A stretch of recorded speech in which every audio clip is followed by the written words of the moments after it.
Question करना है, एक न्यूमेरिकल है, देखिएगा, ठीक है ना, न्यूमेरिकल। इसमें क्या पूछ रहा है पता है, रेजिस्टिविटी पूछ रहा है। The length and area of wire are given as 0.2 metre and 0.5 metre square respectively. The resistance of that wire is 3 ohm. Calculate the resistivity. देखिए स्टूडेंट, रेजिस्टिविटी का जो फार्मूला होता है वो कैसे बना है, R directly proportional to L, R inversely proportional to 1 by area का स्क्वायर, फिर आर इज इक्वल टू हो जाता है रो इंटू एल बाई ए। तो इस तरीके से एक रेजिस्टिविटी का फार्मूला है ये है रेजिस्टिविटी, ठीक है ना।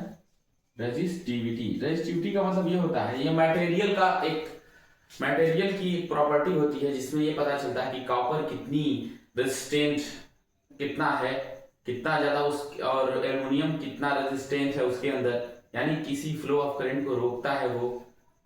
सिल्वर में बहुत कम होती है रेजिस्टिविटी क्योंकि वो फ्लो ऑफ करंट को आसानी से जाने देता है, ठीक है ना, करंट को आसानी से जाने देता है।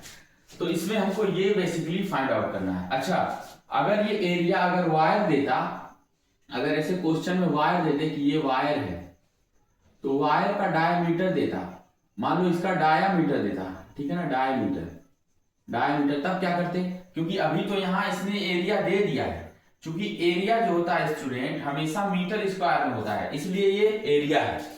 एरिया ए की वैल्यू दी गई है 0.5 मीटर स्क्वायर। कभी कभी क्या होता है, वायर की क्रॉस सेक्शन एरिया ना देकर के इसकी डायमीटर दे देता है। ये डायमीटर, ये सर्कल है ना किनारे पर, कितना मोटा वायर होगा जैसे ये, तो इसकी सर्कल बनेगा, उसमें क्या आ जाएगा डायमीटर।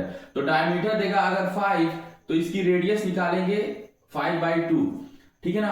अब इसका एरिया क्या निकालेंगे, पाई आर स्क्वायर, क्योंकि एक सर्कल है, पाई आर स्क्वायर में आर की वैल्यू रख लेंगे। और इस वाले क्वेश्चन तो इजी कर दिया है, इसने क्या किया है कि 0.5 मीटर स्क्वायर एरिया पहले ही दे दिया है, तो कोई दिक्कत की बात नहीं है। रेजिस्टेंस देखिए 3 ohm, resistance R is equal to 3 ohm. Numerical लगाने का यही तरीका है, सबसे पहले आप क्वेश्चन को पढ़िए, उससे रिलेटेड फार्मूले को रखिए, फिर उसमें प्रयोग हुए ये चिन्ह है यानी जो सिंबल्स हैं इनकी वैल्यू रखिए, कैलकुलेशन करिए, ठीक है। 3 ओम हो गया।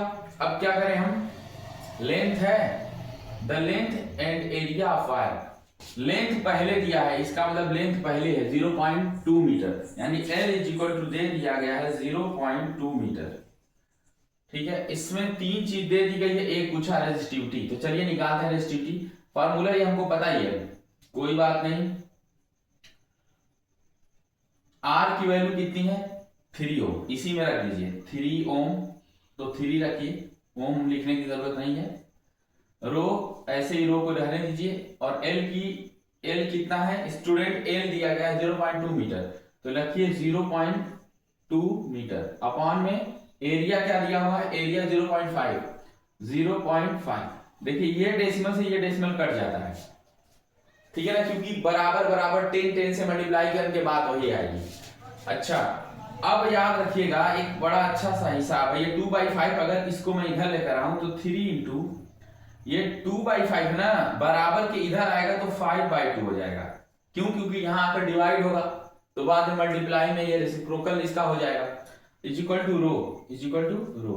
अब देखिएगा इसमें आप चाहें तो 3 को 2 से काट सकते हैं, ठीक है ना।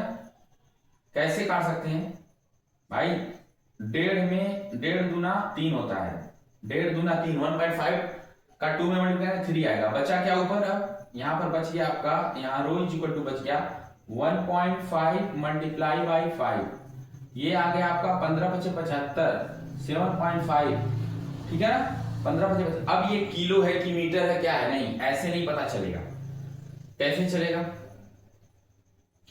बताइए, इसकी यूनिट कैसे पता चलेगी।